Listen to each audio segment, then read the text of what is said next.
옆 사람과 함께 인사하겠습니다. 우리 주님은 당신을 위해 고귀한 생명을 주셨습니다. 예, 다 같이 앞을 보시고 합시다.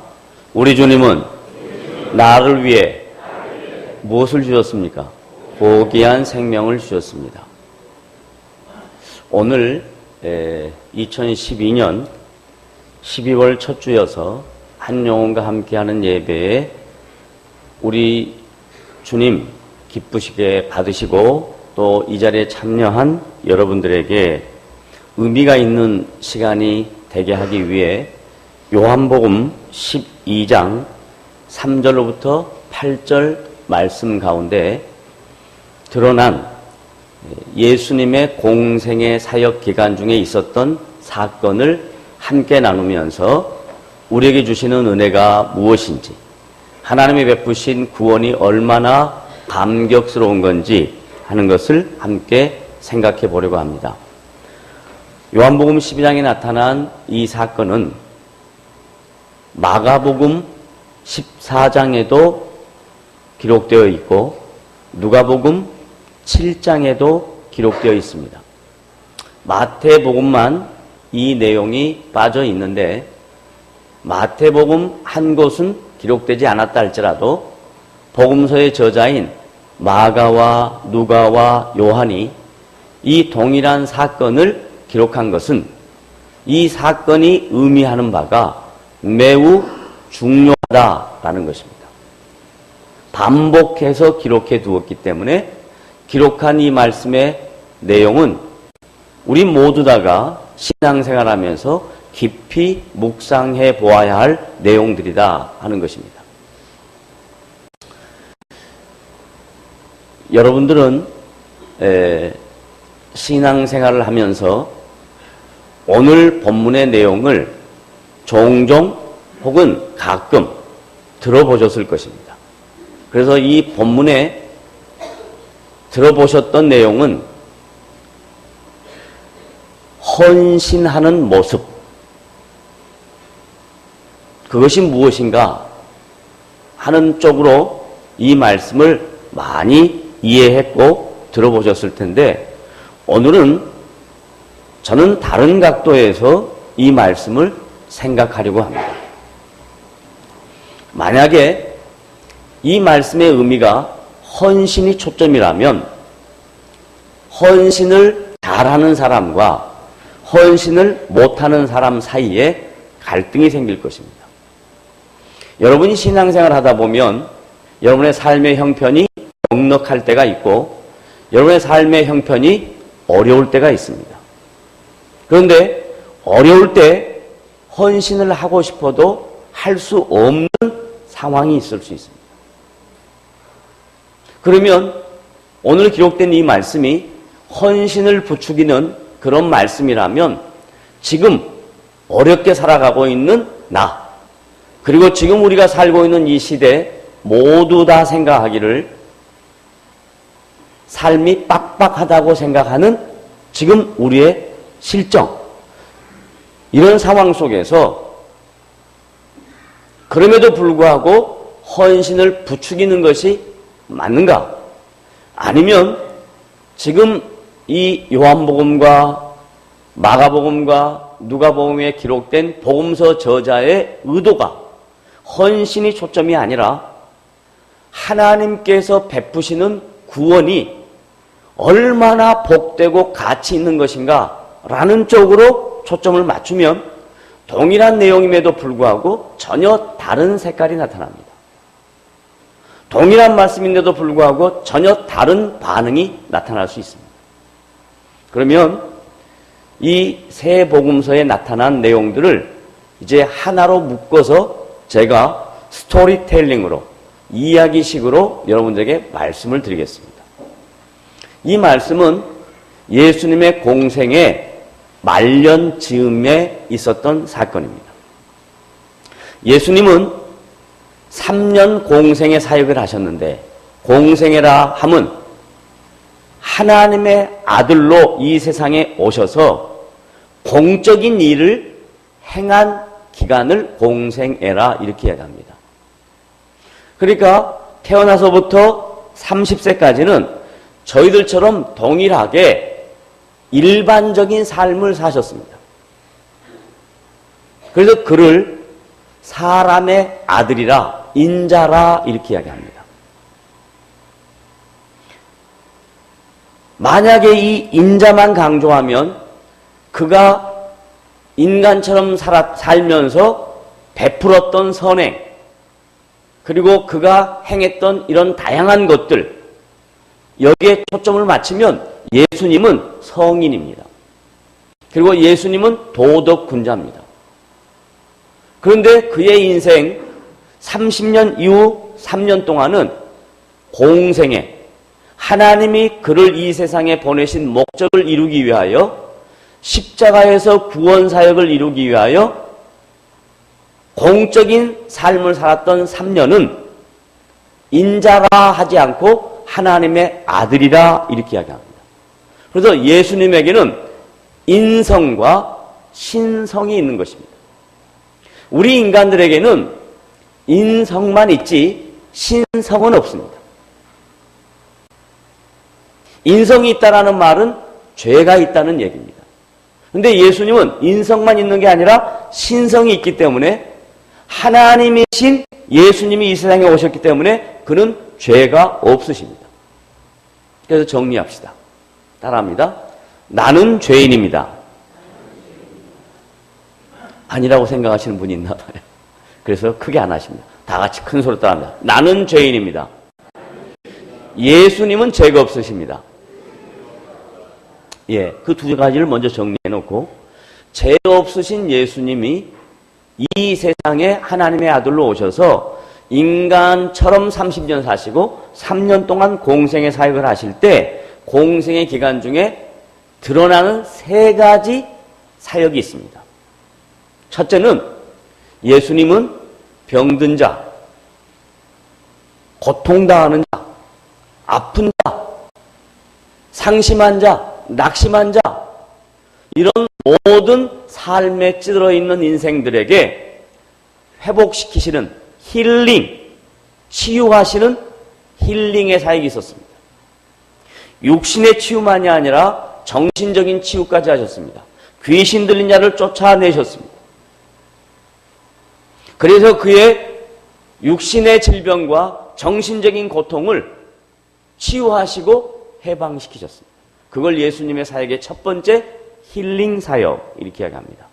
그 다음에 두 번째, 예수님이 공생의 사역을 하시면서 하셨던 티칭 사역이 있습니다. 가르치셨습니다.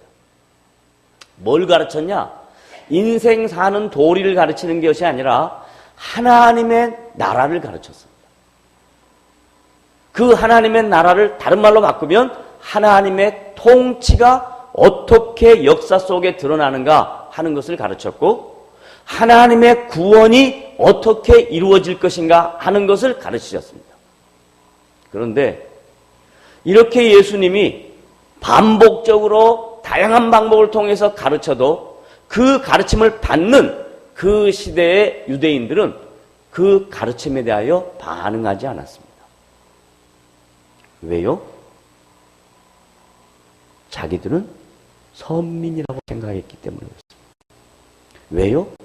자기들은 하나님 때문에 죄가 없다고 생각했기 때문에 그렇습니다.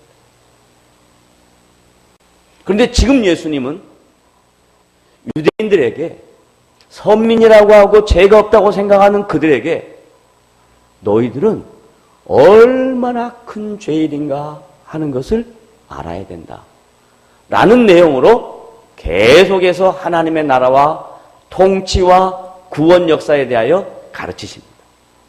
세 번째, 프리칭 하십니다. 설교를 하십니다.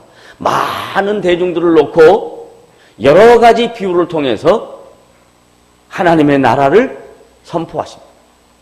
복음이 무엇인가를 증거하십니다.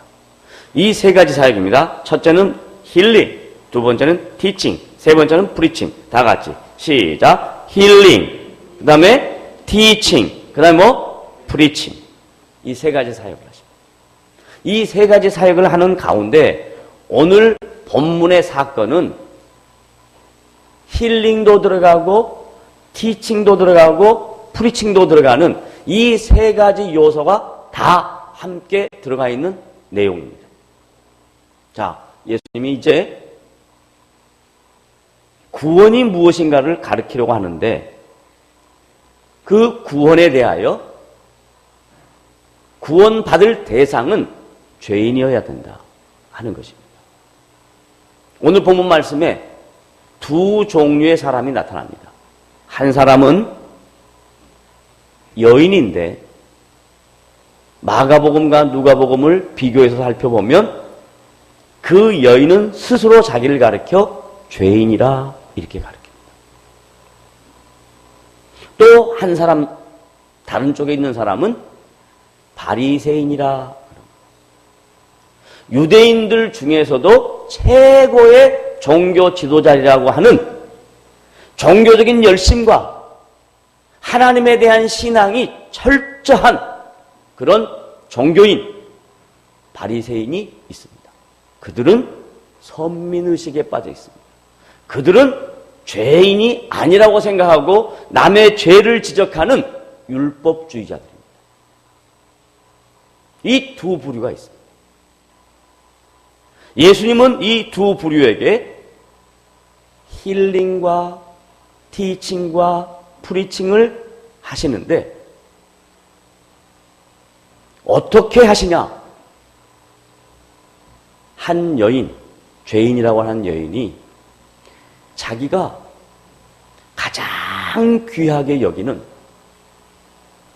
향유, 나드라고 하는 향유, 이것을 가지고 예수님께 찾아옵니다. 그래서 처음 서두에 이 말씀을 헌신 쪽으로 몰고 가면 마리아는 자기가 가지고 있는 귀한 향유 300데나리온 되는 값어치의 이 귀중한 보물을 주님께 바쳤단 말이에요. 그러니까 여러분들도 주님께 바쳐야 된다. 이런 논리로 이 말씀을 끌어갑니다.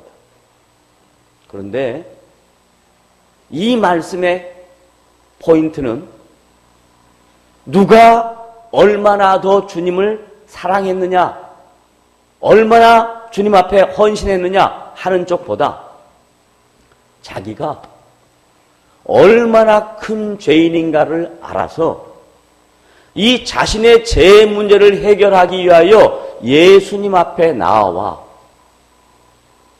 예수님이 이 세상의 죄인들을 구원하시기 위하여 이 땅에 오신 하나님의 아들인 것을 믿고 인정하는 모습으로 그분이 나에게 허락한 이 구원, 나의 죄의 문제를 해결해 주시는 이 놀라운 은혜, 이게 얼마나 감격스러운가 해서 그 감격에 대한 반응으로 자기가 가장 귀하게 생각하는 것을 주님 앞에 놓고 주님의 발에, 그리고 주님의 머리에, 그리고 주님의 주님 되심 앞에 자기에 있는 모든 것을 내어놓고 자신의 죄 문제가 주님 앞에서 해결된 것에 대한 감격과 그 은혜와 감사에 대하여 반응한 것입니다. 반면에 바리새인이라고 하는 이 종교 지도자들은 주님이 이 땅에 오셔서 공생의 사역을 하며 힐링과 티칭과 프리칭의 사건들을 계속해서 보여줘도 수도 없이 많은 사건들을 봤습니다. 병자가 고침을 받는 거 봤습니다. 베다니에서 사람이 죽는데 일어난 걸 봤습니다. 다양한 모든 사건들을 보았는데 다양한 하나님의 나라의 비밀을 들었는데도 불구하고 그들은 죄인이 아니다라고 생각합니다. 그들이 생각하는 죄의 근거는 행함에 대한 것입니다. 그러나 이 마리아라고 하는 한 여인의 죄에 대한 근거는 아담의 범죄로 인하여 나에게 임한 인간 모두에 있는 죄를 의미하는 것입니다. 지금 우리가 신앙생활하면서 교회 안에 회복되어야 될 것 중에 하나가 뭐냐면 예수 믿는 성도들이 혹은 교회 밖에서 예수 믿지 않고 교회를 핍박하는 사람들이 교회를 뭘로 생각하냐? 모든 종교의 또 다른 한 종교로 이해하고 누가 더 도덕적이냐? 누가 더 윤리적이냐? 누가 더 사회에 다양한 좋은 일을 많이 하느냐? 이런 근거를 가지고 기준으로 다른 타종교들과 기독교를 비교합니다. 그러나 기독교는 윤리적인 것과 도덕적인 것이 포함되어 있지만 그것이 종교의 기준이 아닙니다.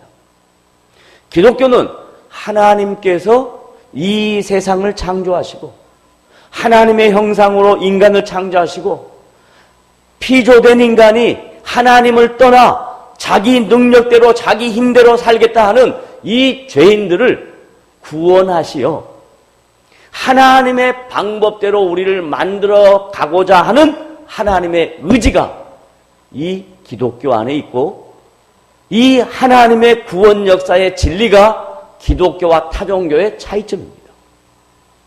그래서 오늘 이 요한복음에 나타나는 이 한 여인의 헌신처럼 보이는 이 말씀은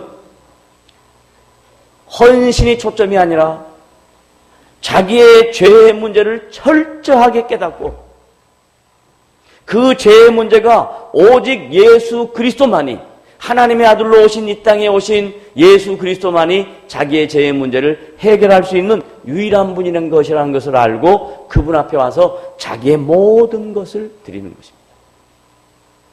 반면에 이쪽에 있는 바리새인들은 종교 지도자들은 전혀 예수님이 나의 삶의 필요나 채워주고 나에게 있는 문제나 해결해주고 그리고 내 삶에 조금 변화만 시켜주는 그런 분 정도로 이해하고 예수 그리스도에 대하여 하나님의 아들로 오신 이 땅에 오신 목적에 대하여 전혀 깨닫지 못합니다. 이것을 지금 요한복음의 저자인 사도 요한이 요한복음 12장에서 이 내용들을 쭉 서술하고 있습니다. 그렇다면 이제 두 가지로 비유된 이 말씀 속에서 우리는 어떻게 신앙생활을 해야 되며 이 두 모습으로 나눠진 두 부류로 나눠진 이 모습 속에 우리의 자리는 어디냐 이 말입니다. 제가 아까 여러분에게 나는 죄인이다 라고 얘기했는데 다시 한번 해봅시다. 나는 죄인이다. 예수님은 죄가 없으시다. 자, 여기에서부터 신앙이 출발합니다. 나의 죄의 문제에 대하여 도덕적이고 윤리적이고 행위적인 문제가 아니라 이 세상에 태어날 때부터 나는 모태로부터 죄로 태어났다 하는 것을 성경적인 말씀을 근거로 해서 믿어야 합니다. 그래서 나의 죄의 문제는 내 삶의 다양한 노력으로 없어지는 것이 아니라 예수 그리스도가 이 땅에 오셔서 십자가에 죽으시고 하나님이 이루시는 구원 역사가 내 인생 속에 이루어져야만 나의 죄의 문제가 해결된다 하는 것을 오늘 이 한 여인처럼 알 때에 여러분은 이제 죄인이 아니라 예수 그리스도로 말미암아 하나님의 자녀가 된 의인이 된 것입니다. 그러니까 행위로 된 것이 아니라 하나님께서 베푸신 구원의 은혜로 죄인의 자리에서 의인의 자리로 옮겨진 것입니다. 그래서 이제 다시 따라합니다. 나는 죄인의 자리에서 그리스도로 말미암아 어디로 옮겨졌다고요? 의인의 자리로 옮겨졌습니다. 그러면 이제 의인의 자리로 옮겨진 나의 죄의 문제를 알고 주님 앞에 나와서 그 모든 것들을 주님 앞에 다 드렸던 한 여인, 요한복음에는 마리아라고 얘기합니다. 이 여인처럼 우리는 어떻게 이 세상에 살면서 신앙생활을 할 것인가 하는 것입니다. 300데나리온이라는 것은 1데나리온이 보통 하루 노동자의 품삯이라고 하니까 노는 날 빼고 안식일 날 빼고 하면 1년치의 자기의 노동의 대가를 통해서 얻는 그런 액수입니다. 보편적으로 예를 들면 하루에 일당이 10만 원이다 라고 하면 3일이면 30만 원이고 30일이면 300만 원이고 300일이면 3천만 원. 그리고 그 여인에게 가지고 있는 모든 것은 이 향유 300데나리온 나가는 가치, 이게 전부였을 것입니다. 이 엄청난 물질을 드리자, 이 말이 아니라 내가 죄인의 자리에서 의인의 자리로 옮겨졌다는 것은 내 삶의 모든 것이 주님께로부터 출발하고 내 삶의 모든 것이 주님의 도우심 가운데 이루어지고 내 삶의 모든 것이 주님의 일하심의 결과에 따라서 생겨지는 은혜들이라는 것을 고백하는 것이 오늘 말씀의 핵심입니다.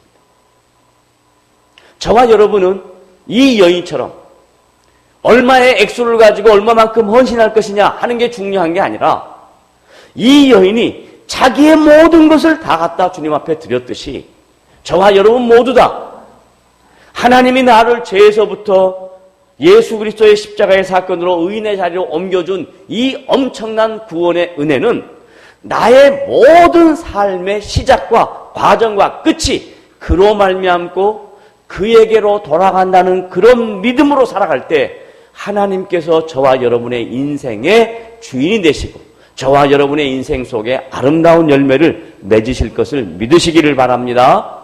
이게 오늘 말씀의 핵심입니다. 그래서 이걸 바울은 로마 교회 성도들에게 이 말씀을 이렇게 설명합니다. 로마서 갑니다. 로마서 11장 36절.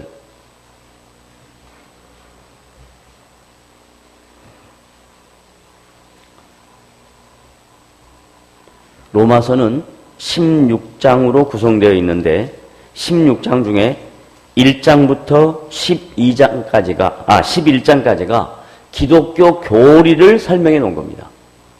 그리고 12장부터 16장까지는 기독교의 교리를 근거로 해서 성도가 어떻게 살아야 할 것인가 하는 삶의 자세를 써놓은 겁니다. 로마서 11장 36절은 기독교 교리의 가장 핵심된 내용을 딱 한 절에 압축해서 기록했습니다. 로마서 11장 36절 다 같이 시작.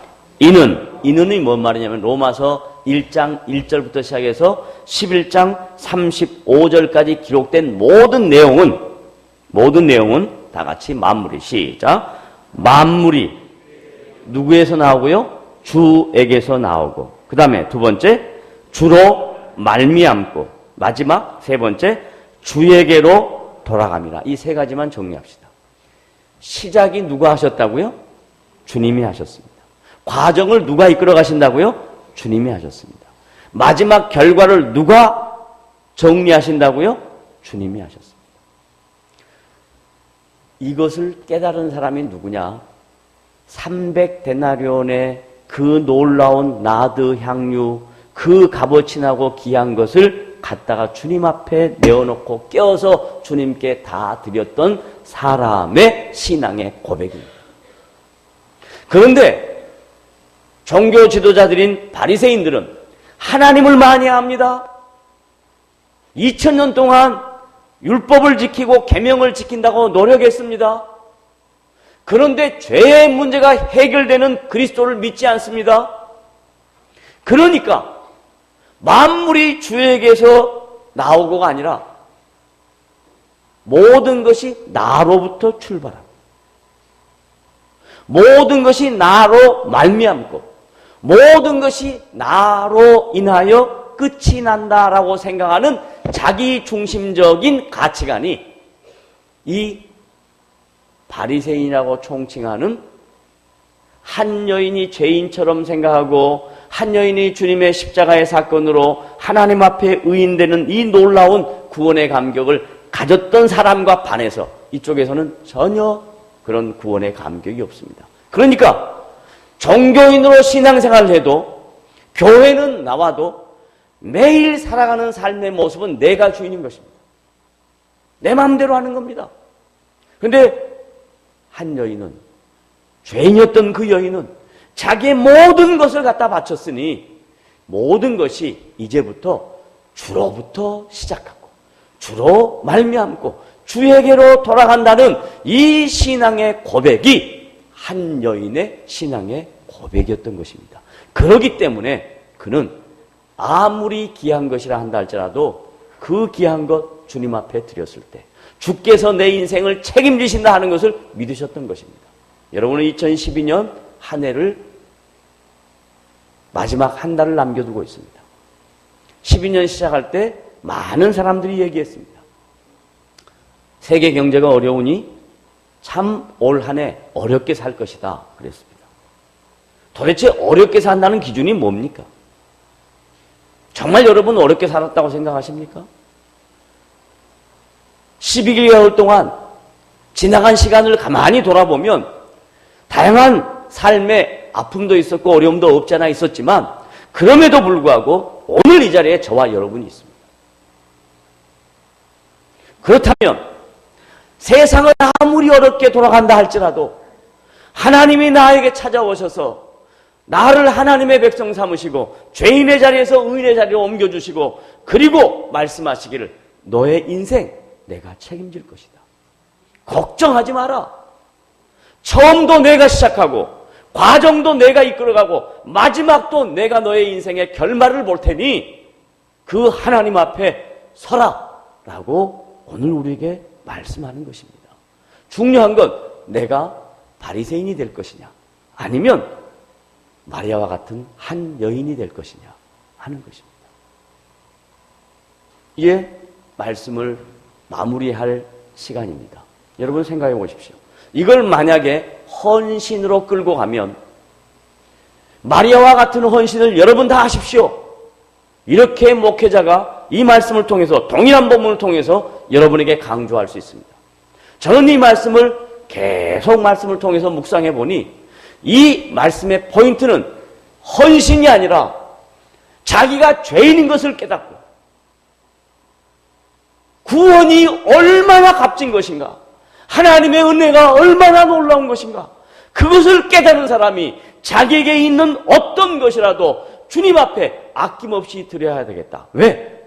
시작 주님이 하셨고 과정 주님이 하실 것이고 나의 미래에 주님이 책임지실 것이라는 것을 믿는 마음으로 그 귀한 것 아낌없이 주님 앞에 드렸다. 이렇게 얘기할 때는 의미가 있습니다. 그러나 헌신을 봐라. 너희들 뭐 하고 있냐? 마리아와 같은 헌신을 왜 하지 않냐? 라고 한다면 그건 말씀을 근거로 해서 뻥치는 거라 생각합니다. 왜? 예수님이 비유를 드셨습니다. 바리새인에게 비유합니다. 야, 너 이성적이지? 잘 들어봐. 500데나리온을 빚진 자하고 50데나리온을 빚진 자하고 두 사람 빚을 졌는데 이 두 사람이 빚을 갚아야 되는데 빚을 갚은 여력이 없다. 그래서 주인이 다 탕감해 줬다.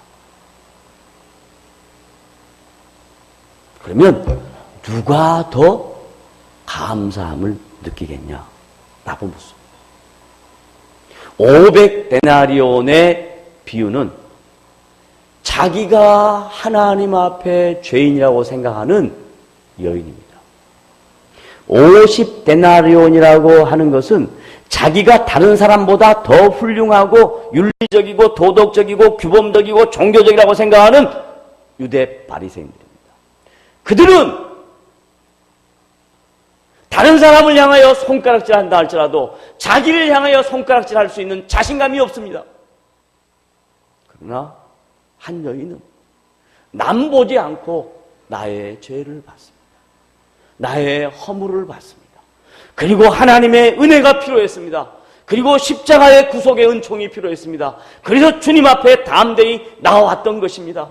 그랬더니 주님이 그에게 있는 500데나리온이라고 하는 그 엄청난 죄의 대가를 용서하셨습니다. 탕감하셨습니다. 사랑하는 딸아, 내가 너의 죄를 용서하노라. 그러므로 너의 믿음이 오늘 구원을 받았다 라고 이야기합니다.